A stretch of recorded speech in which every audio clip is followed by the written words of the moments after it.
Over the next 20 minutes or so, they will each give an address in Mandarin with simultaneous translation available in English and other languages. Both Mr. Xu and Ms. Meng will then be open to questions for the last hour or so of this session today. So that's the shape of the agenda. I think it's fairly straightforward, hopefully. Let's now kick off the formal proceedings. And can I ask you to join me in welcoming Eric Xu to the stage to highlight the business strategies of Huawei. Mr. Xu.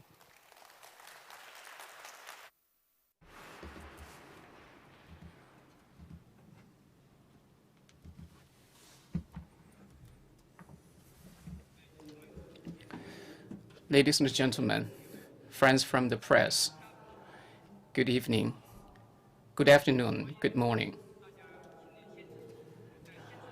Welcome to join this year's Huawei Annual Report press conference, here with us or online. Next, I will introduce Huawei's business strategy. 2023 will be crucial to Huawei's sustainable survival and development. A challenging external environment and the non-market factors continue to take a toll on our operations. In the midst of this storm, we have a capital racing ahead. We will continue to drive progress, inspire passion across the organization, and further hone our capabilities. We also proactively improve a business environment and more effectively manage the risks. This is the only way we can lay a solid foundation for our future. Looking to 2023 and beyond, our strategic initiatives will focus on unlocking new growth opportunities, enhancing business resilience, honing a unique advantage, succeeding through quality, and ensuring a high level of business continuity and product competitiveness. I'll address each of these initiatives in my presentation.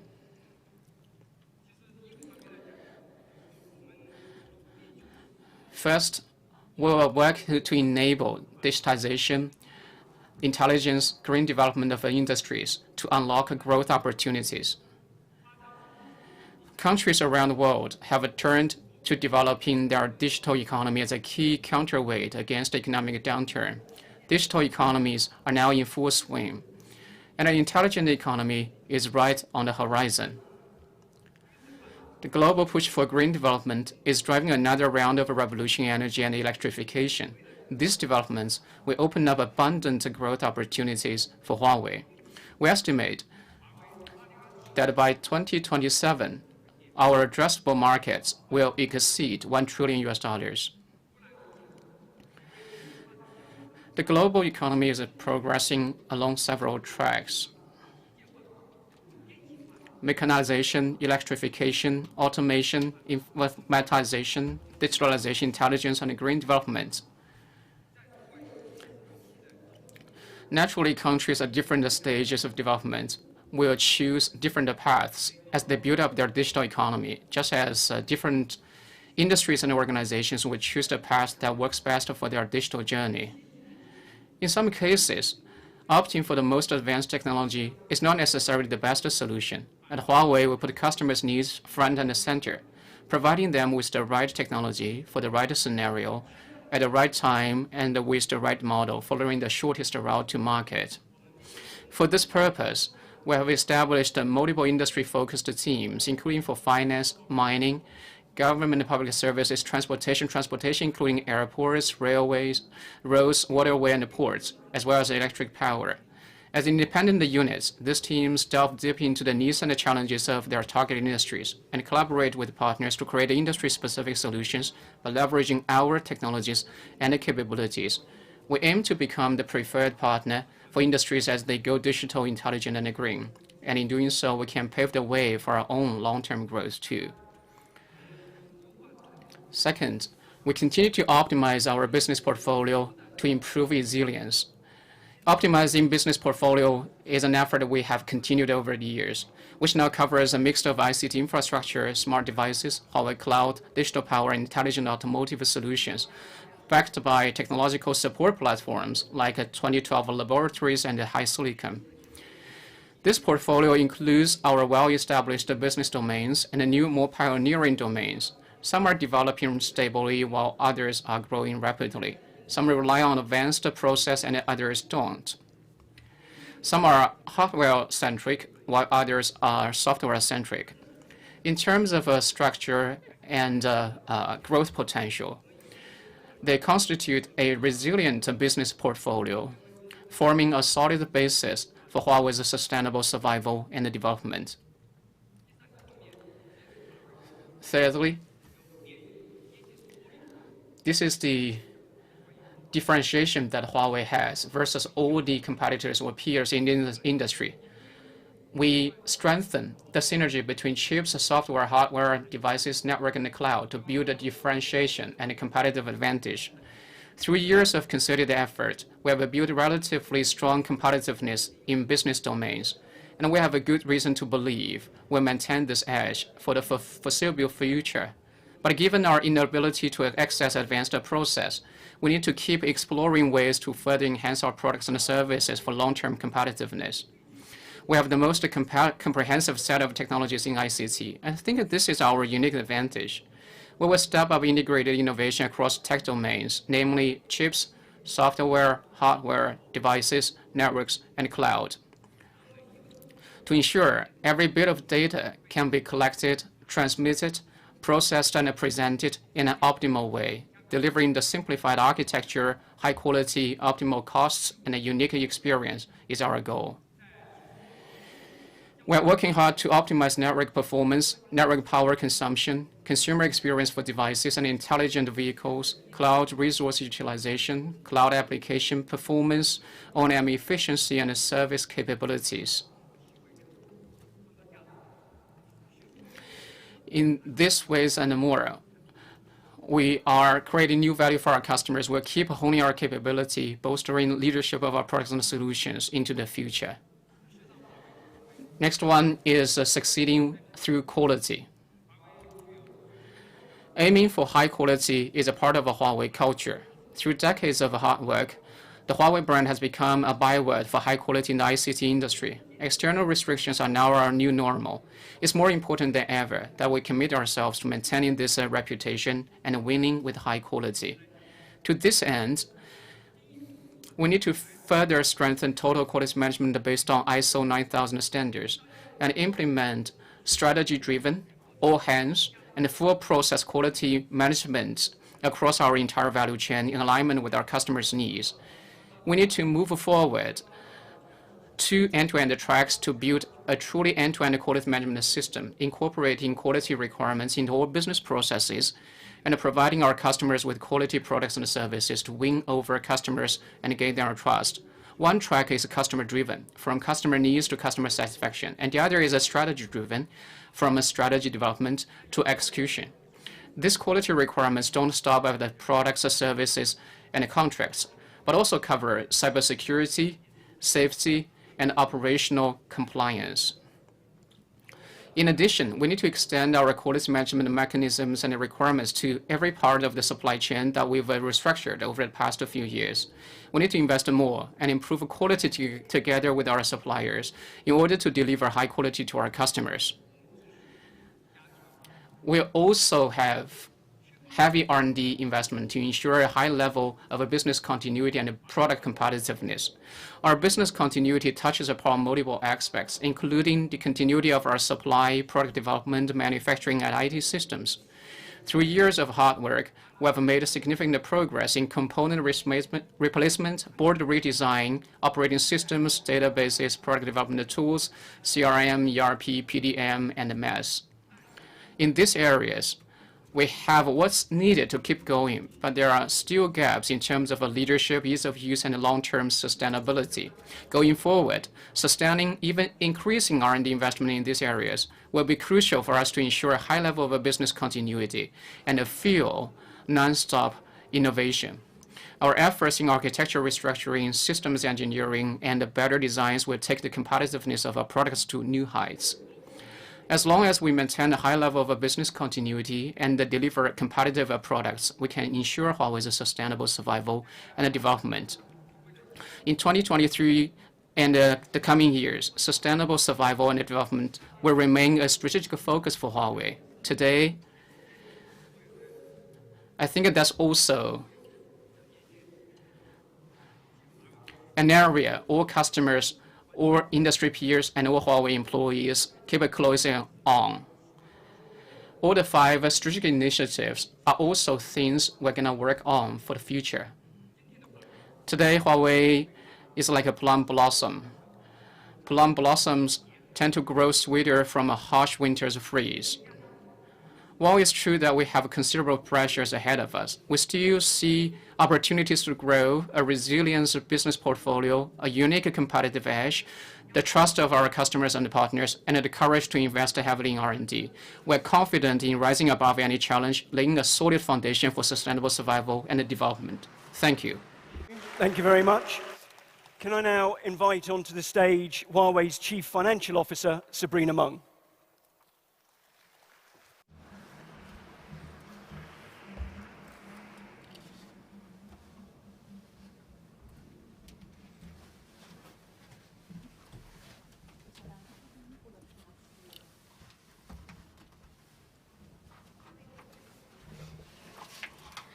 Dear reporters and other guests, good afternoon. I'm here to brief you about our business performance in 2022. I will address 2 parts. Firstly, I will talk about the profit and losses. I will elaborate on the business portfolio performance. I will talk about our assets, liabilities, and cash.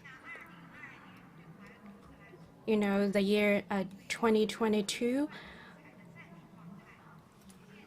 is a year where Huawei pulled itself out of a crisis mode, and US restrictions are now our new normal, and we're back to business as usual.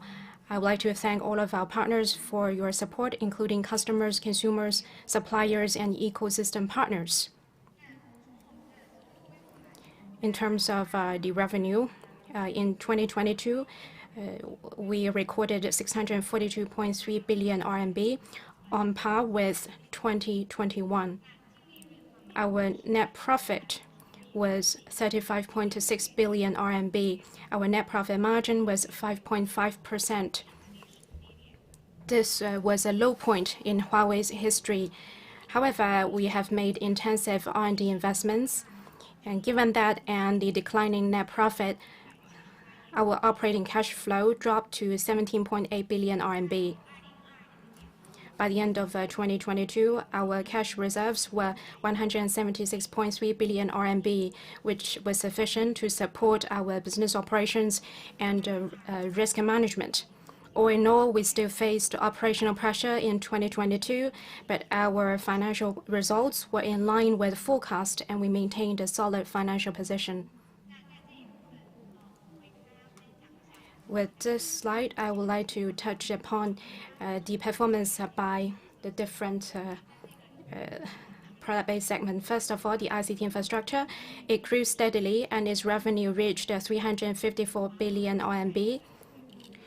We continued to deploy green, simplified, and intelligent ICT infrastructure and platform to help industries go digital. Secondly, our consumer business generated 214.5 billion RMB in revenue, and our Harmony OS ecosystem is developing. This is what we are looking forward to. Our cloud business grew very rapidly in 2022, securing 45.3 billion RMB in revenue. Huawei Cloud has deployed 29 regions, gradually becoming the preferred choice among industry customers like finance and manufacturing. In addition, digital power is now expediting industries and global customers to go green and low carbon, generating 50.8 billion RMB in revenue. Our IaaS business, leveraging the technology know-how amassed in ICT, has launched 7 intelligent automotive solutions. We focused on becoming the added-on component provider for intelligent vehicles. So this is the overview of the business portfolio. To go digital, enterprises need to benefit from the synergy between devices, edge, networks, and cloud. Huawei Cloud, leveraging Huawei's in-depth ICT expertise, implements the everything-as-a-service strategy. We are gradually incorporating in Huawei Cloud services the technology, tools, and expertise we've built up throughout our own digital transformation, as well as the development tools we used for the rest of the world to use. Currently, as I said, that Huawei Cloud has deployed 29 regions, but in addition to that, Huawei Cloud has also deployed 78 AZs, and together they provide services to customers across 170 countries and regions. Our goal for Huawei Cloud is to attract over 1 million partners, 10 million developers, and 10 million enterprise customers.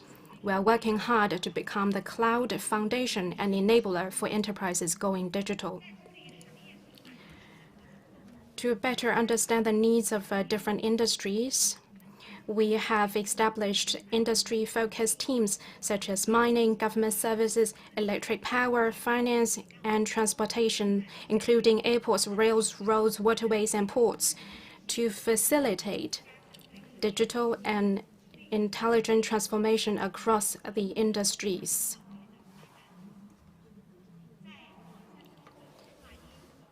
Our AI models helped the mining customers greatly shorten the development cycle. And with these solutions, we enable the miners to code via drag and drop. For the finance customers, our digital solutions help them shorten the disbursement process of consumer credit from 2 weeks to 3 minutes. On top of this, Huawei is actively contributing to digital transformation standards for industries. Working with industry organizations and experts, we have helped develop more than 100 digital transformation standards for smart cities, finance, electric power, highways, aviation, healthcare, and the likes. Let me give you a specific example. You may have read about this in the newspaper. It's the Tianjin Port project that we have worked on. We collaborated with the customer and used the AI software, applying operations research to the port scheduling and identify the globally optimal solution from tens of millions of variables. Planning time went from 24 hours to 10 minutes, and plans can now dynamically be adjusted within minutes or even seconds.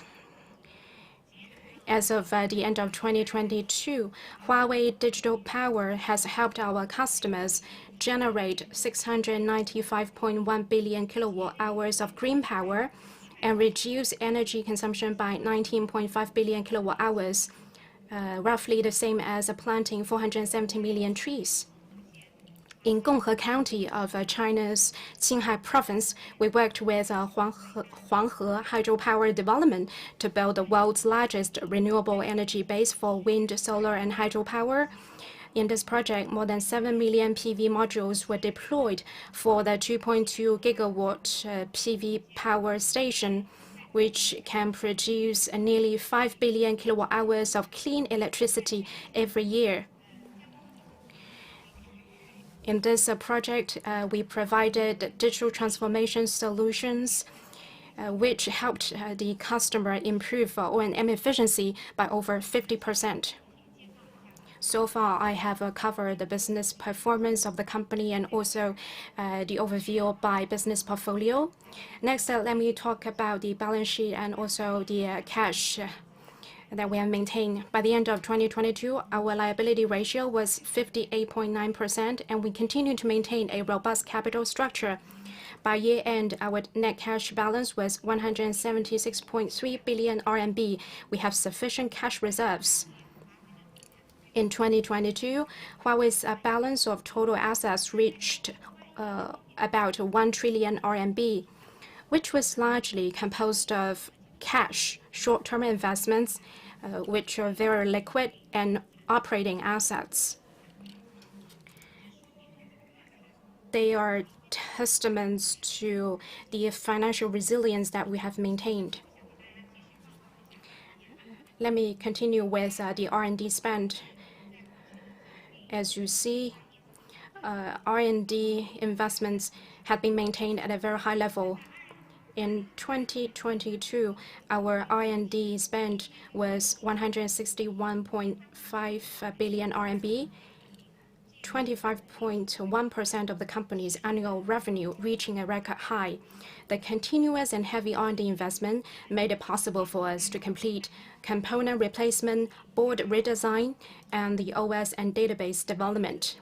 Therefore, it was the R&D intensity and the massive scale of R&D investment that helped us achieve our goals for robust business operations. I would like to end my presentation with a poem. Branches bowed by winter snow will raise their heads in spring and grow. In times of pressure, we press on with confidence. Thank you.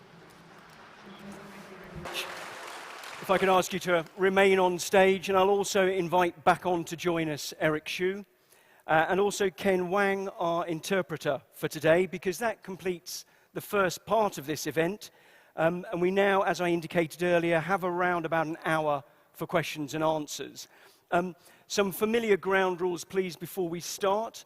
For those of you who want to ask a question, please raise your hand and wait until I select you, and wait until the microphone reaches you.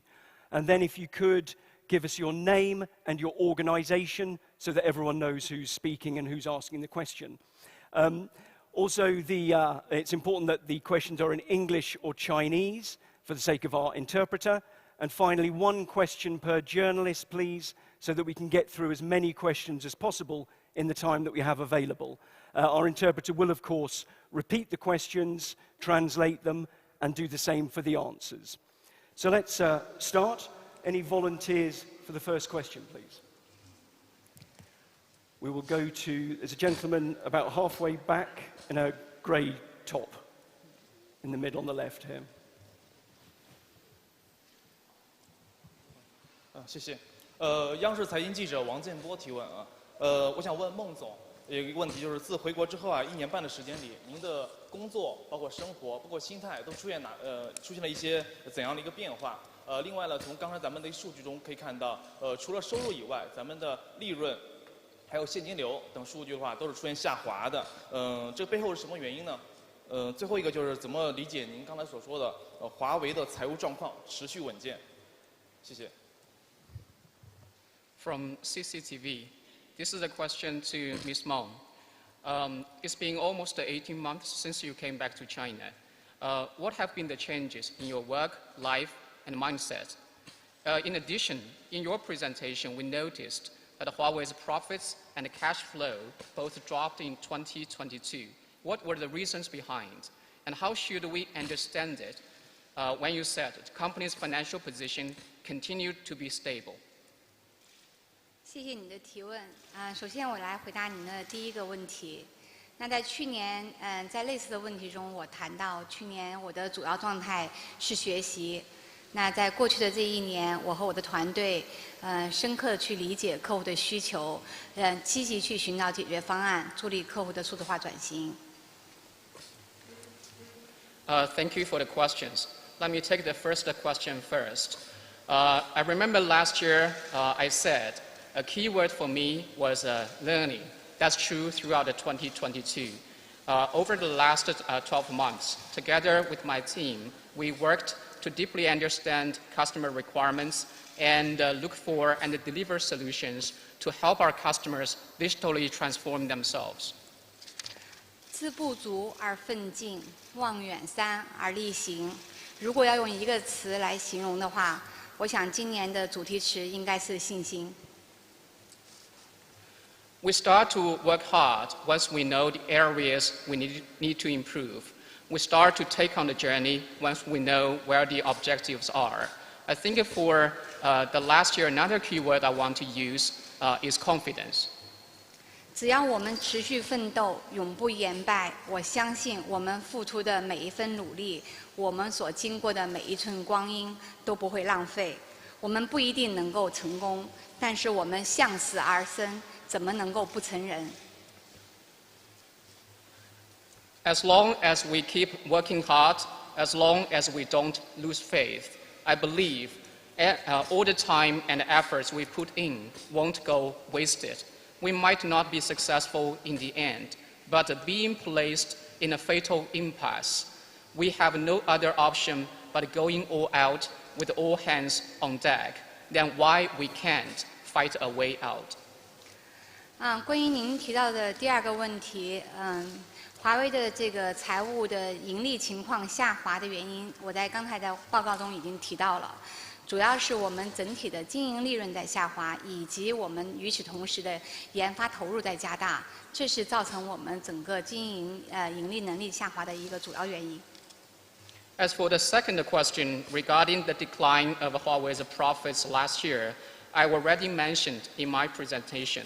It's largely attributed to the decline of our operating profits as well as the increase of our investment in R&D. 关于您提到的第三个问题，怎么去看待财务稳健？那站在我的角度，我认为可以从2个方面来诠释这个问题。Regarding the third question you raised, how to understand the notion of a financial position continuing to be stable. From my perspective, I think that there could be 2 areas for us to help to understand this statement. 首先，我们的客户还有我们的合作伙伴依然和我们在一起，在这条长征路上继续前行，相信华为，选择华为。First, our customers, our partners are still with us on this long journey. They continue to believe in Huawei. They continue to choose Huawei. 其次，到去年年末，我们手上的净现金是1763亿，按我们现在的商业计划是足够能够支撑公司未来几年的投入。Second, our net cash position by the end of last year was 176.3 billion RMB. Based on the current business plans we map out for the future, that cash position is sufficient to support our ongoing operations. 总而言之，我们依然存在，还将继续存在，这就是财务稳健的最好诠释。Overall, we continue to exist. And that is the best interpretation about financial robustness. Thank you very much. Let's have another question. I'll jump across this side and go to the gentleman 3 back on the edge there.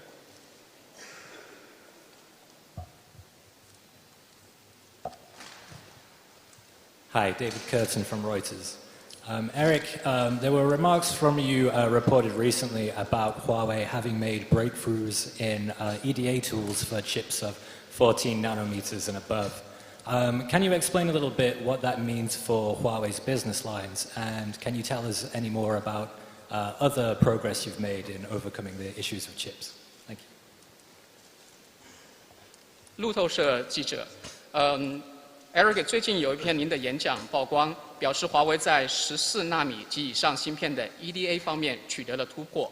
您能告诉我这一突破对于华为各条业务线意味着什么吗？另外，华为围绕芯片的技术还取得了哪些其他的进展？感谢您的问题。这个我确实讲过这个话。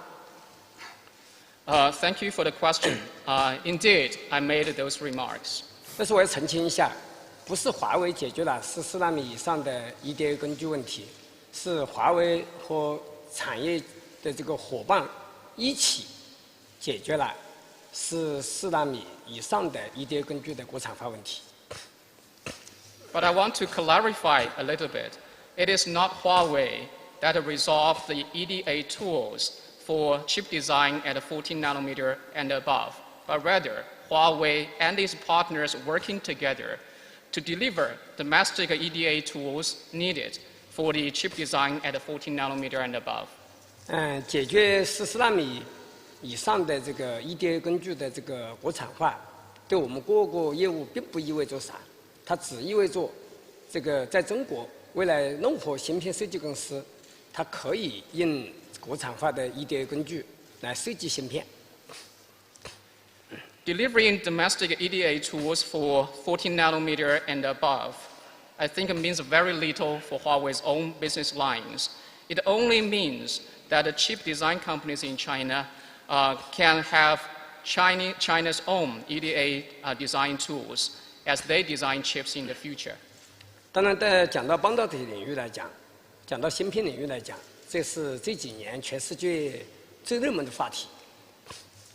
Speaking of a semiconductor or chips, I think this is probably the most heated discussed question or topic over the last couple of years on a global basis. 对于中国半导体产业界来讲，这些年收到的是不断的制裁、制裁再制裁。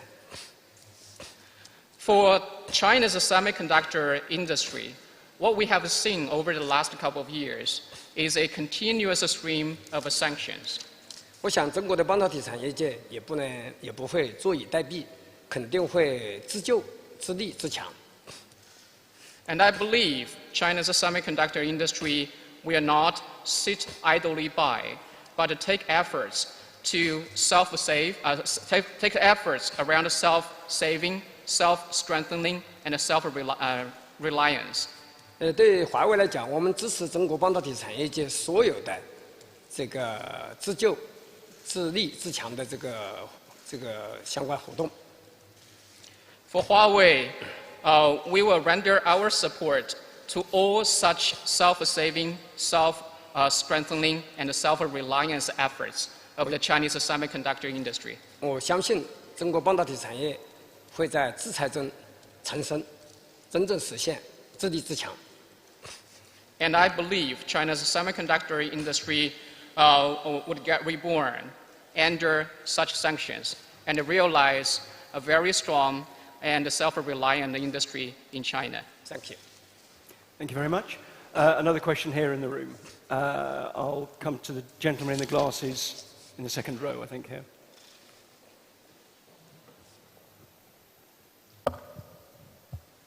Hi, this is Jonathan Chang with the Wall Street Journal. I have a question for Ms. Meng. We'd just like to know whether or not you've had any reassurances from the U.S. government, whether that be the Justice Department or otherwise, about whether or not you would be able to travel to the U.S. or any other country with which the U.S. has an extradition treaty. If you haven't gotten such assurances, we'd just like to know whether or not we should be concerned about your ability to do business around the world on behalf of Huawei. Thank you. 华尔街日报记者提问，这个问题提给孟女士，想问一下，您这边是否从美国政府、美国的司法部获得了这种确信，说在向美国的出差或者是别国的这个出差不会受到影响？如果没有这样的一个确信的话，是否会影响您作为华为的高管支持华为全球业务的能力？谢谢。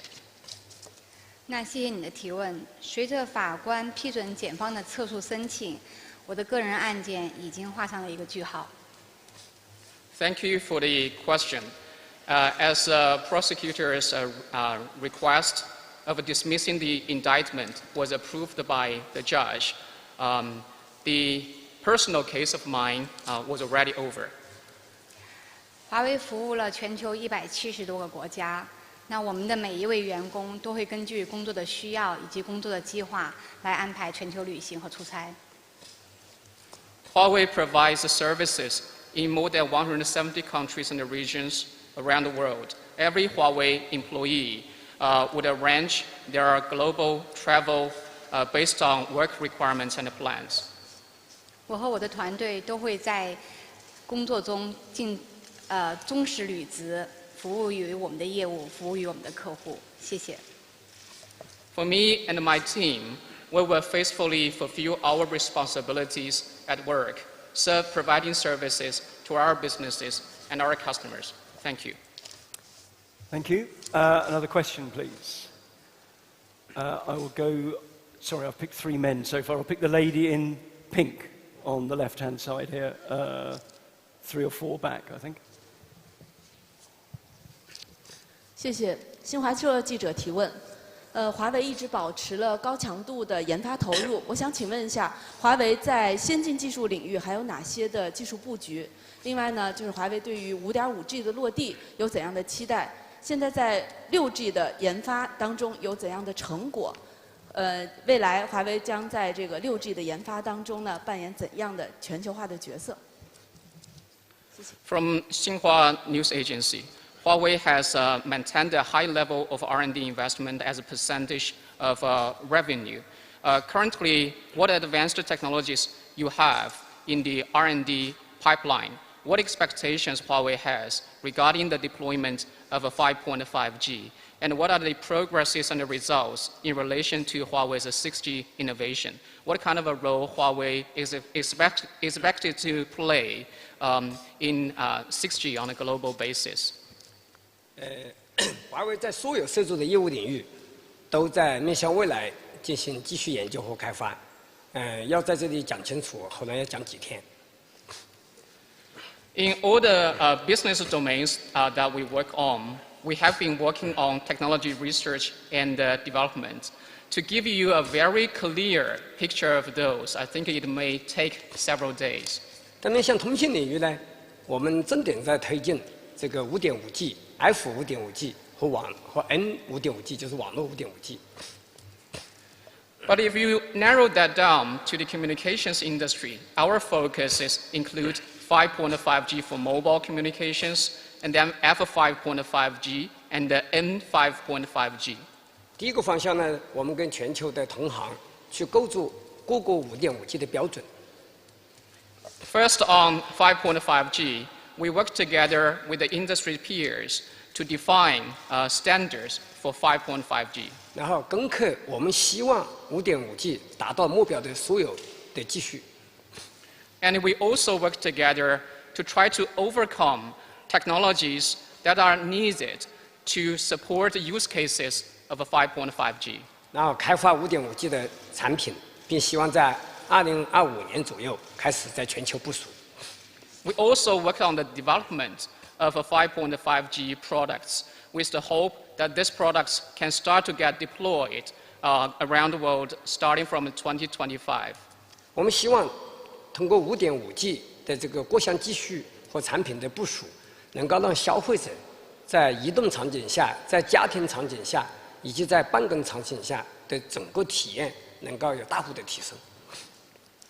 With this 5.5G technologies and the products, we hope consumers can have a much better experiences in mobile, home, and office environments. 同时，我们也希望所有的5.5G 能够更加促进各行各业的数字化、智能化。At the same time, we hope all these 5.5G technologies can better promote digital and intelligent transformation of various industries. 谈到6G 呢，就是又回到我当时讲5G 的同样的话题。Then speaking of 6G, I think it comes back to the same topic as the time when I talk about 5G. 首先，6G 是什么？现在谁也不知道，它只是个概念，只是我们产业界的一个目标。First, what is a 6G?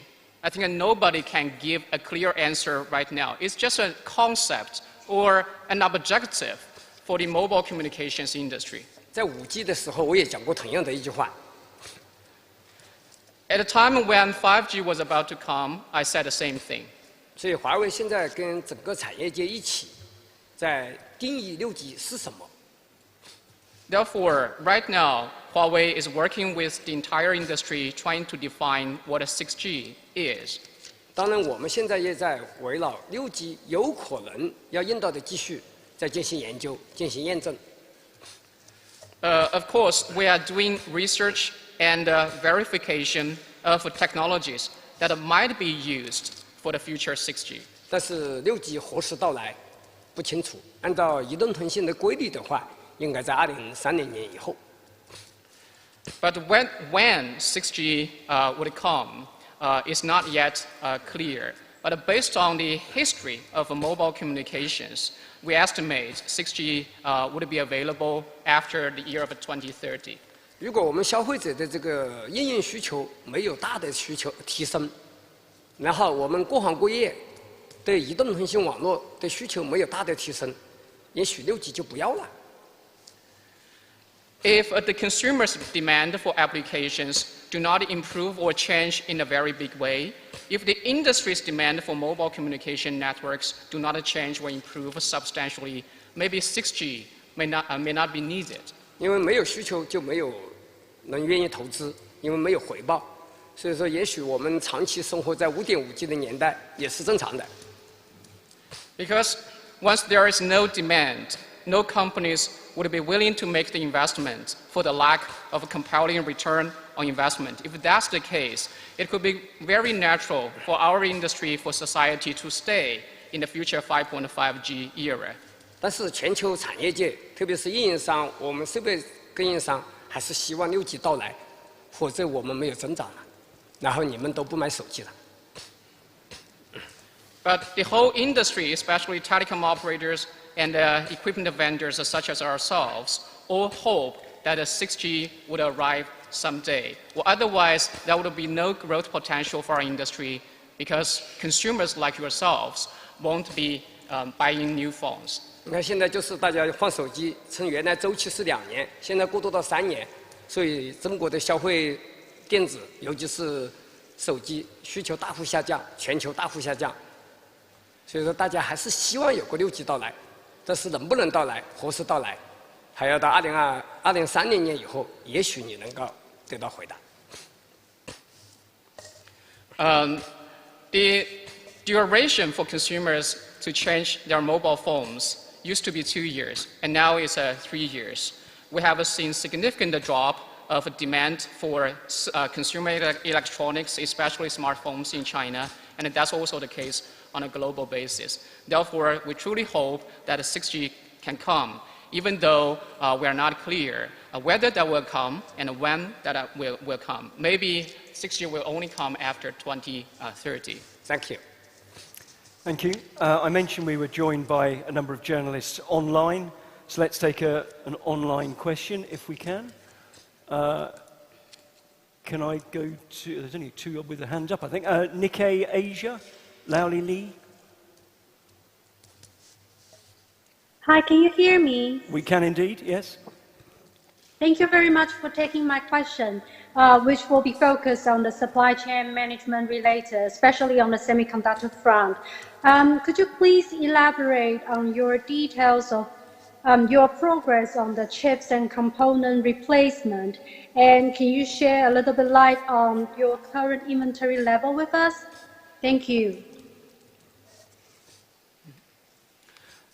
来自日经亚洲的记者，感谢给这个机会提问。想问一下，华为在供应链管理的总体策略是什么？特别是跟半导体相关。另外，现在在芯片和器件的替代方面进展如何？谢谢。我们的供应链战略，一个是确保业务的连续，确保我们的客户的承诺能够得到交付。For our supply chain strategy, first, we work to ensure business continuity. We also work to ensure we can deliver on our promises and commitments to customers. 其实华为管理供应连续不是近几年才开始，而是从2012年我们就在着手。Managing supply chain for Huawei is not an effort we just started from recent years. That effort actually started since 2012. 就是我们在2012年我们就有一个备胎计划，我们在2019年被美国制裁以后才被胡廷波暴露出来的。Actually, we had this spare tire or so-called Plan B program starting from 2012. And that program only got exposed with the open letter of Teresa He after Huawei was placed under U.S. sanctions in 2019. 我们希望我们的所有产品不依赖单一国家，不依赖单一供应商，而且能够应对更恶劣情况下还能生存。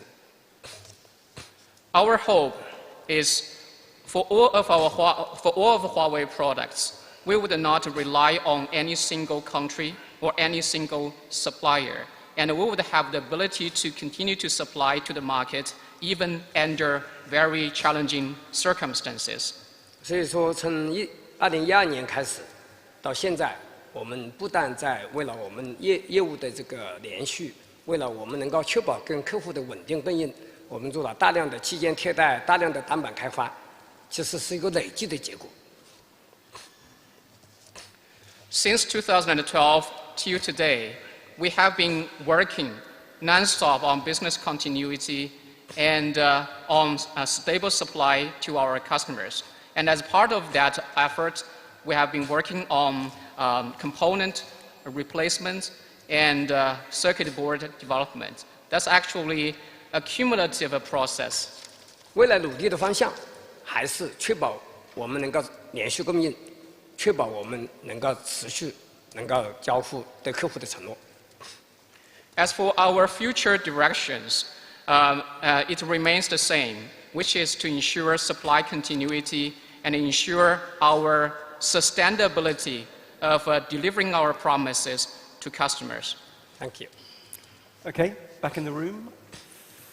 Let's take gentleman, I'm going to say tank top, but the vest top here. 谢谢财新的记者，我想问一下，今年在财报的发布中，我们看到整个的一个展示方式发生了一个变化，从原来3个 BG， 现在出现了很多的新的业务，比如说第一次展示了车业务，还有数字能源等业务。我想问一下，这个变更背后的考虑是什么样的？以及华为对于这些业务过去几年的这个投入，现在的这些收入是怎样的一个评价？另一个问题是说，我们已经看到2022年华为在常态化制裁下已经收入企稳。那么对于2023年，我们对于收入以及尤其是在利润方面有什么样的一个预期？谢谢。From caixin.com, from your financial results presentation, I noticed the structure and the way you state and present your business results is slightly different this year. You used to have 3 business groups, and now you are presenting the numbers by a number of new businesses. For example, it's the first time we see the numbers for your intelligent automotive solutions business and also for digital power business. So what are the considerations behind such a change, and how Huawei would evaluate the current development and performance of these new businesses? At the same time, in 2022, Huawei's revenue got stabilized. And what are the expectations for Huawei in 2023 for your revenue and profits? Thank you. 其实我刚才在我的演讲里面已经讲到了这一点。我们这几年一直在优化我们的产业组合，然后来进一步提升我们整个发展的韧性，构筑一个强韧性的产业组合。I think I somewhat touched upon this in my presentation. Over the last couple of years, we have been working to optimize our business portfolio with the hope to build a resilient portfolio of businesses. 所以说，我们把原来隐含在 ICT 基础设施里面的数字能源、华为云单列出来了，也是希望它这个能够面向未来，能够更好的发展。The digital power business and the Huawei cloud business used to be part of the ICT infrastructure in our financial reporting. And now they are separately listed. And our hope is for these businesses to enjoy better development. 应该欣喜地看到，经过这几年的努力，我们产业的组合更加科学，而且韧性得到了进一步的加强。 能够更好地支持我们面向未来的生存和发展。We are very pleased to see that with our efforts over the last couple of years, this business portfolio becomes more rational and becomes more resilient, laying the groundwork for continued survival and development for Huawei. 2023年对于华为当然还是非常挑战。我不是说了我们要在暴风雨中奔跑吗？ 2023 will continue to be very challenging for Huawei. As I said in my presentation, we will continue to keep racing ahead amidst the storm. 我们面临的不确定性、面临的非市场因素越来越多。We are faced with more and more uncertainties and non-market factors. 但是我们希望通过我们的努力，在2023年相比2022年能够有所增长，无论是收入和利润。但是不确定性太多。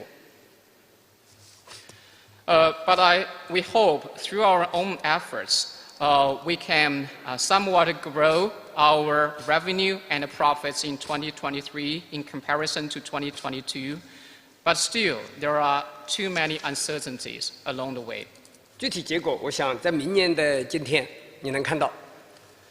And certainly, you're going to see those results the same time next year. Thank you. Very good. In the room, there's a lady in white, I think, with glasses, just over here.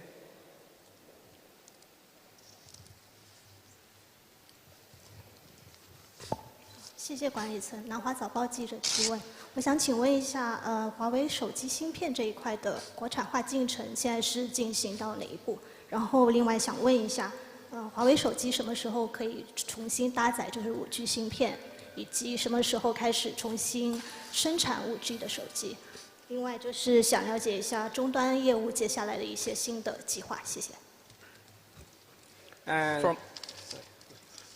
From South China Morning Post, I want to ask the progress of Huawei using domestic chips to replace the other mobile chips used in Huawei phones, and when Huawei phones will be equipped with the 5G chipsets, and why Huawei can start the manufacturing of 5G phones again, and what are the plans for Huawei regarding its device or consumer business moving forward?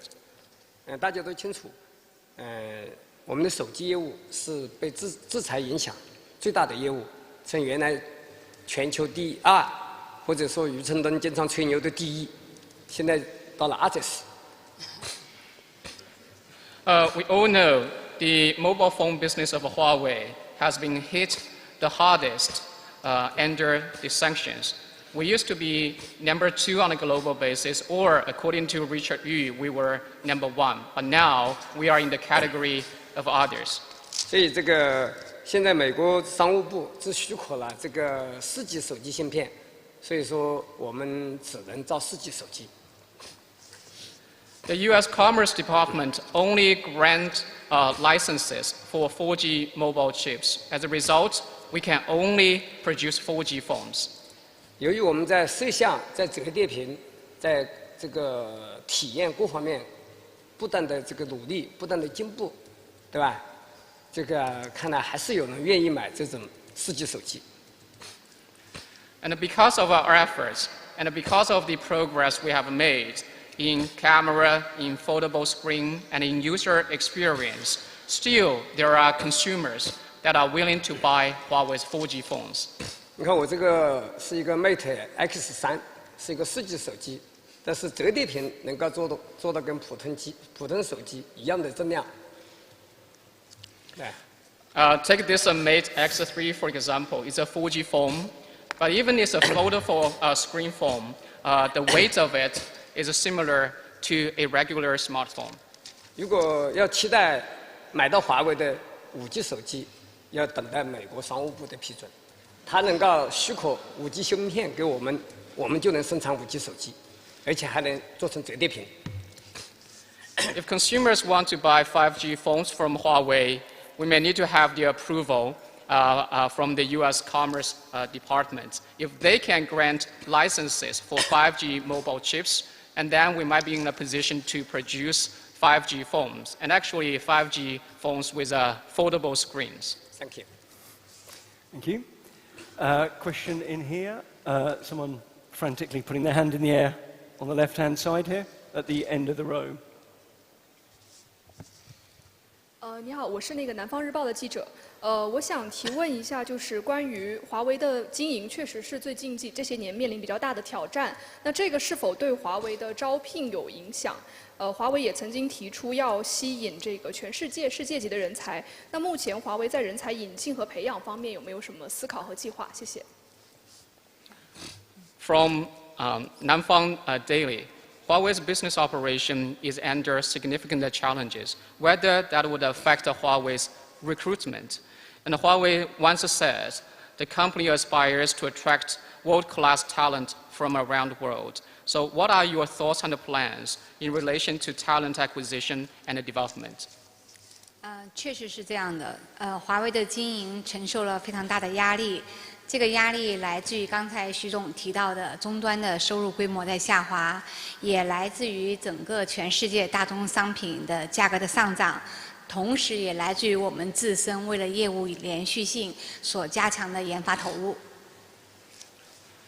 Indeed, we are under significant pressure from operation perspective.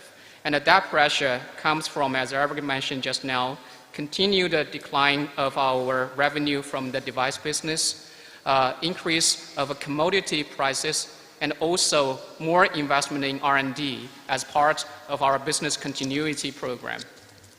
即便这种压力的长期存在，我相信我们也不会改变持续去吸引全球最顶尖人才的业务策略。Even with such pressure, I believe we will not change our business strategy of bringing on board the brightest minds of the world. 我们期待着更多的志同道合的顶尖人物和科学家来加入华为，和我们一起来攀登珠峰，和我们一起攻坚克难。We hope there will be more and more like-minded, bright minds and scientists that can join Huawei on our path toward the Mount Everest and to address the challenges and the difficulties along the way. 那谈到人才策略，我想另外再多说一点，在华为公司而言，在公司内部我们不为学历论，只要与岗位所适配的员工，就是我们所认为的优秀员工。我们需要有大量具有匠心精神的员工，和我们一起守住公司的基业。Speaking of Huawei's talent strategy, I want to say something more. Within Huawei, we are not taking the approach, well, only the education background of our people matters. Any employee that can match the requirements of his or her job is an outstanding employee for Huawei. And we do need a large number of employees with the spirit of craftsmanship to safeguard the long-term operation and the prosperity of the company. 总而言之，对华为而言，无论是哪类人才，只要足够优秀、足够专业、足够踏实，就是我们所需要的优秀员工。与此同时，无论公司的经营承受什么样的压力，我们都会持续保持开放的态度，吸引更多的优秀人才加入华为。Overall, no matter what is the type or category of individuals, as long as they are outstanding, they are professional, and they are down to earth, they would be the outstanding employees for Huawei. At the same time, regardless of the operational and the business pressure we might fall under, we will continue to remain open-minded in bringing on board outstanding people to join Huawei. Thank you. Questions here? Gentleman here, just, sorry, 4 in and 1, 2, 3, 4 or 5 back. Yes, the dark hair. You, sir. Waiting for the microphone across here. Do you want to stand up? Actually, just makes it easier if you're going to ask your question.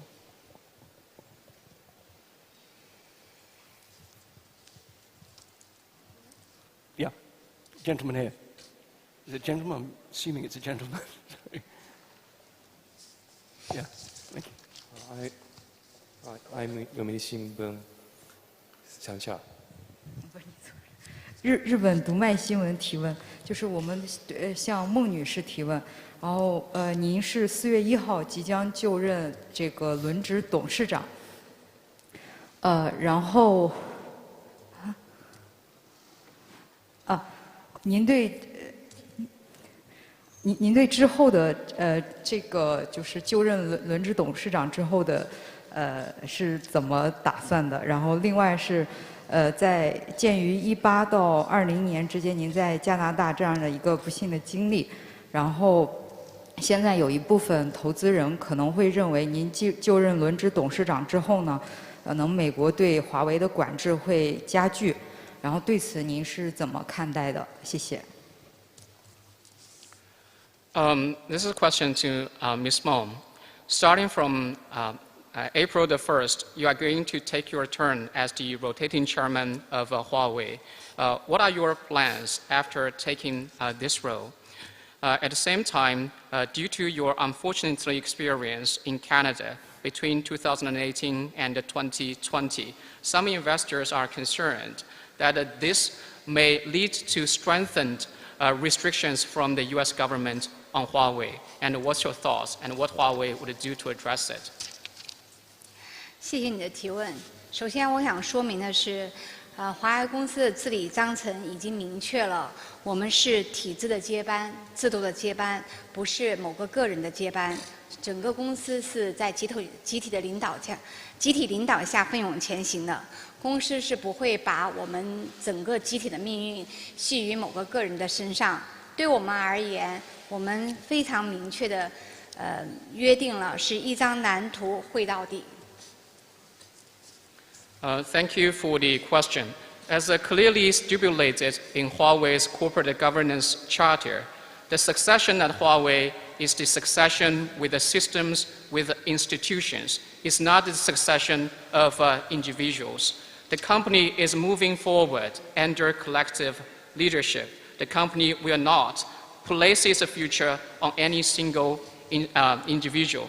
Therefore, for Huawei, it's the same blueprint that gets drafted throughout. 公司的治理规则已经明确约定了轮值董事长的职责，而且也明确约定了在当值期间的工作日历和工作沙盘。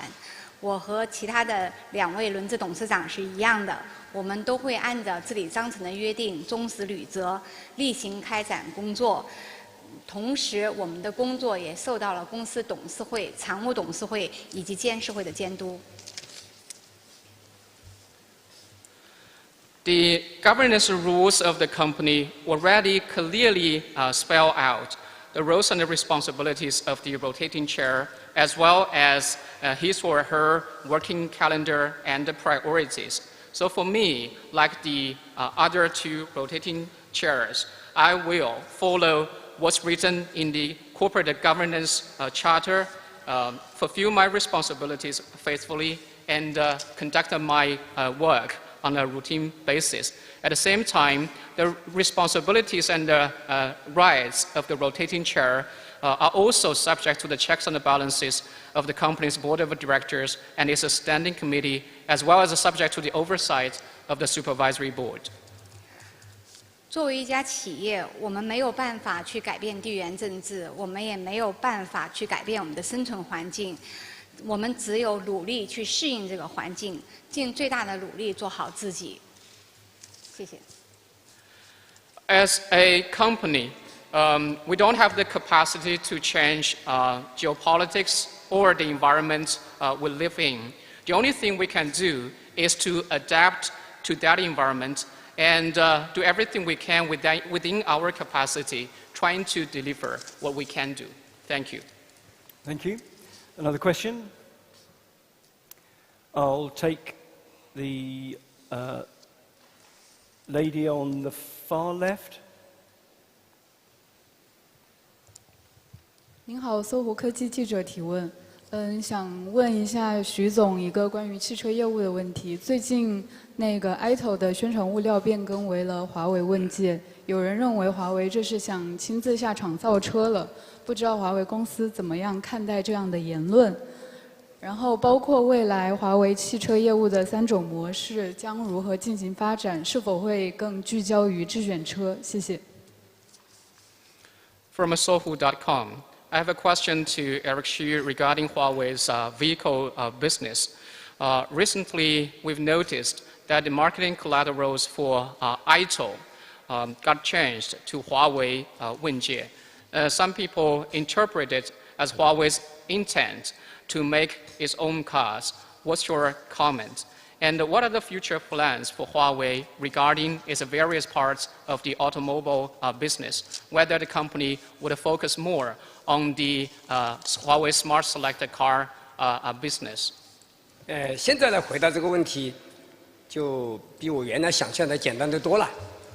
因为我们上午恰好发布了 EMT 决议，华为不造车的这个决议，诚心发布啊。 I think answering this question right now is much easier than what I previously thought, because we just released the MT resolution around Huawei not making cars. Actually, that's the second time we issued that resolution. 但大家呢很关注，是我们这个决议的有效期只有5年。这个5年呢，不是我们只5年。 而是我们所有文件的有效期最长只的5年，所以说3年快到了，我们再发一个5年，5年快到了，我们再发个5年。Some people might be concerned about the vitality of that resolution, saying this resolution only covers 5 years. As a matter of fact, this 5 years period is not only specific to the automobile business. All of Huawei's documents and the resolutions have a vitality period of 5 years maximum. So after the document is about to expire, we can actually reissue the resolution. 所以华为的战略没有变，我们不造车，我们帮助车企造好车，然后成为一个智能网联电动汽车的增量部件供应商。Our strategy for this business is not changed. Huawei does not make its own cars. We help car makers to build better vehicles for the future. We position ourselves as a supplier of newly added components for intelligent, connected vehicles. 所以最近确实与你所说，我们有些部门或者有些个人或者有些合作伙伴在滥用华为的品牌。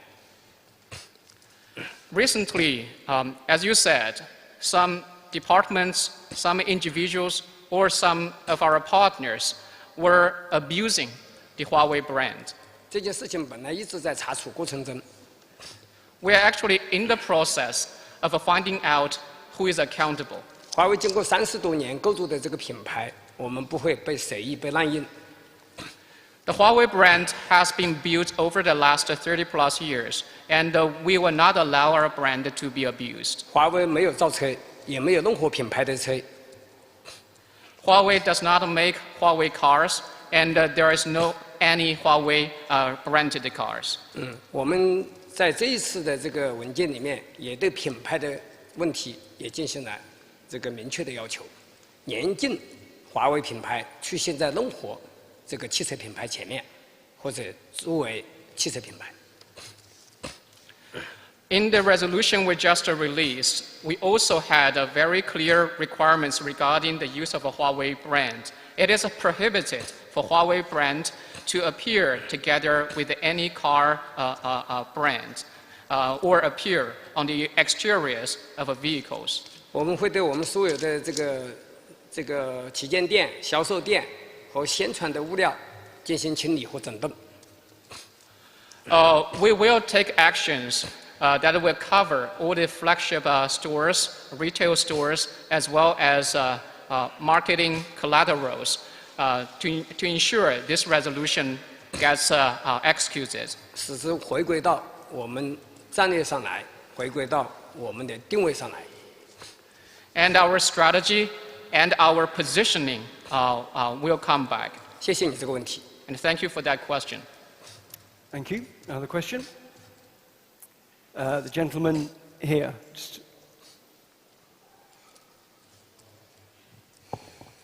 谢谢。彭博社高远。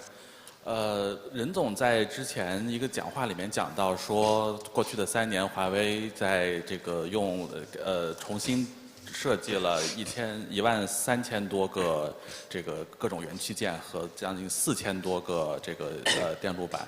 我想知道未来华为在自主替代这方面还需要去重新设计多少零部件？另外就是说，如果这个进程会不会影响到？因为我们知道现在华为的这个 R&D expense 已经很大了，那会不会影响到华为在其他一些更领先的技术上面的未来的投入？谢谢。From Bloomberg. In one of his speeches, Mr. Ren said Huawei has already redesigned a total number of 13,000 parts and components and around 4,000 circuit boards. And how many parts and components Huawei would redesign in the future?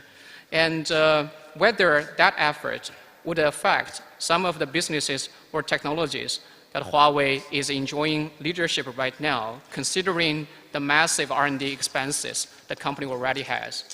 第一点来讲呢，我澄清一下，我想我们认真讲的3年，可能他记错了，对吧？我认为应该是10年。我刚才讲了，我们从2012年到现在一直在做这件事情。First, I want to clarify. Mr. Ren said that was done within 3 years. I think maybe he doesn't remember it correctly. I think it's at least 10 years. As I mentioned just now, we started such efforts since the year of 2012. 所以但是呢，我们这项工作基本结束了，不会有你所说的还改来改去，再改来改去，基本结束了。But that work right now is already done. We will not keep redesigning or redeveloping those components or boards. 所以我们讲过，刚才这个广州讲过，我们进入了一个制裁下的正常状态，就也意味着我们所有的研发是可以把所有精力聚焦在进一步的来提升我们产品的竞争力，进一步的来面向客户的需求来满足，来进一步的为客户创造价值。As Sabrina mentioned just now, right now we already return to business as usual since the U.S. sanctions are part of the new normal right now. That also applies to our R&D efforts. All of our R&D teams right now will work on improving or continuously improving the product competitiveness and doing better in accommodating customer requirements and doing better in creating value for customers. Thank you. Thank you. We've got time for just one more question. I'm conscious we've only gone to our only online journalists on one occasion. So we'll go back and Gov Insider in Singapore. Do you want to ask your question, please? Yeah. Hi, can you hear me? We can, yep. We can hear you clearly. Okay. Hi, I'm from Gulf Insider based in Singapore. So we know that Huawei has been investing heavily in R&D over the years and beyond the Open Lab 3.0, which was just launched in Singapore this morning. Could you elaborate on some of the other efforts and investments that Huawei has had for innovation in this region? Thank you. 来自于新加坡联合早报。我们知道华为研发的投入很大，那我现在所处的也正是华为在新加坡的开放创新的实验室 Open Lab。